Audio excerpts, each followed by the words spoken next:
exercise 4 بيقول لي if the set of x ومديني الاليمنتس بتاعتها وكذلك the set of y وبيقول لي بقى ان r is a relation from the set of x to the set of y where r كريليشن from a to b means ومديني القانون اللي انا بقول عليه اللي هو a plus b is less than or equals 9 for each a belongs to the set of x و b belongs to the set of y. ده الجزء الاولاني. تعال نشوف بقى الجزء الثاني اللي هو تملي عباره عن الاسئله وبيطلب تملي مني اكتر من حاجه. اول حاجه طالبها مني الار استخرج هذه الريليشن وبعد كده اعمل ريبريزنتيشن لهذه الريليشن على الارو دايجرام وبعد كده مره ثالثه على الكارتيجن دايجرام وبعد كده بيقول لي هل بقى الار دي عباره عن ريليشن ولا لا واذا كانت ريليشن او مش ريليشن قال لي اذكر السبب. شوف بقى طالب مني كام؟ طالب مني 5 حاجات. الار وهي الريليشن بتعتمد على بتعتمد على هذا القانون. قال لي a plus b is less than or equals 9. a belongs to the set of x b belongs to the set of y. طب هعمل ايه؟ قال لي هنا ان a plus b is less than or equals 9. يعني ايه؟ يعني هاخد كل element في الاكس اجمعه على كل element في الواي واشوف مجموعهم هل هو يساوي او اقل من 9 ولا لا. تعالى نجرب مع اول element وهو ال2. ال2 بلس 3 كام؟ 5 اقل اقل من 9. اذا انا ممكن اخد ال2 وال3 كاول اوردرد كاول اوردرد بير. وبعد كده ال2 مع ال6 كام؟ 8.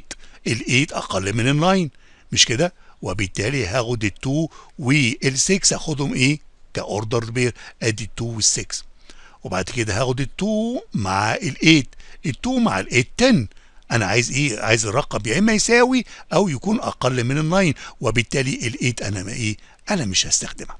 طيب بعد كده هناخد ال5. ال5 مع ال3 8 اقل من 9. اذا انا ممكن اخد ال5 وال3 كاوردر بير. ال5 مع ال6 ما ينفعش ده 11 ولا مع ولا مع ال8.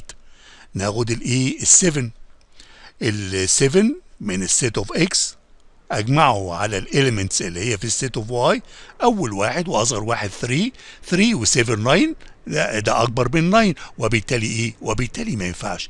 اذا انا نجحت كده في ان انا اجاوب على السؤال الاولاني واجيب واجيب الريليشن عباره عن 3 اوردر بيرز. كويس. بعد كده قال لي قال لي ارسمه على الارو دايجرام وعلى الكارتيجن دايجرام.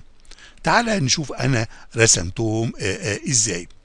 هاخد الاليمنتس كلها للسيت اوف اكس ال2 وال5 وال7 بنفس بنفس الترتيب. والسيت اوف واي عباره عن 3 و6 و8 ادي 3 وادي 6 وادي 8.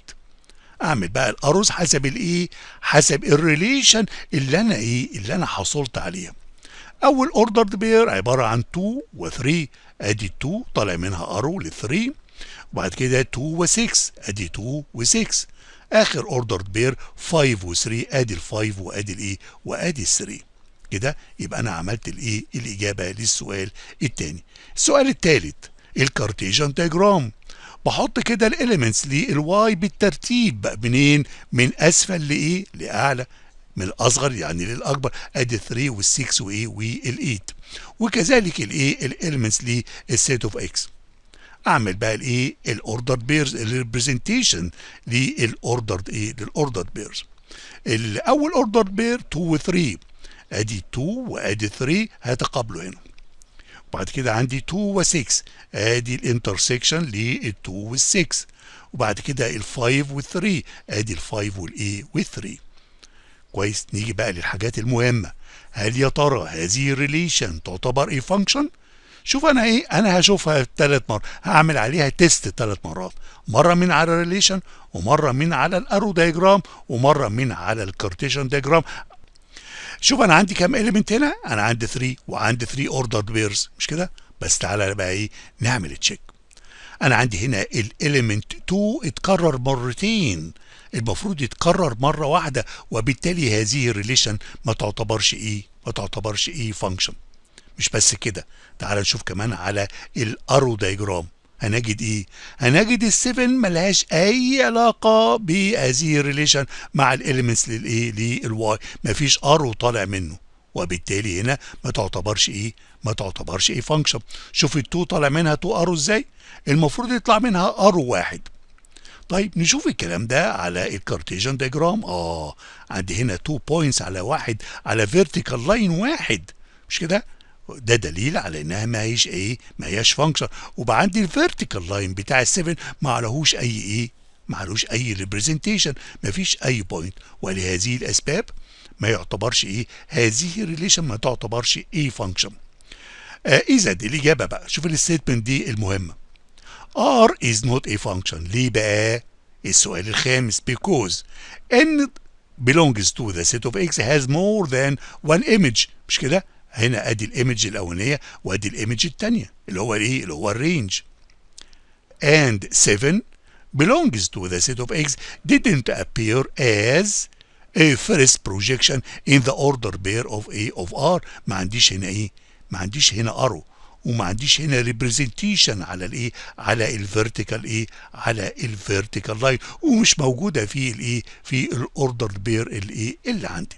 ده كان اكزامبل جيد لاسلوب اللي بنتعامل معاه في هذه الاسئله.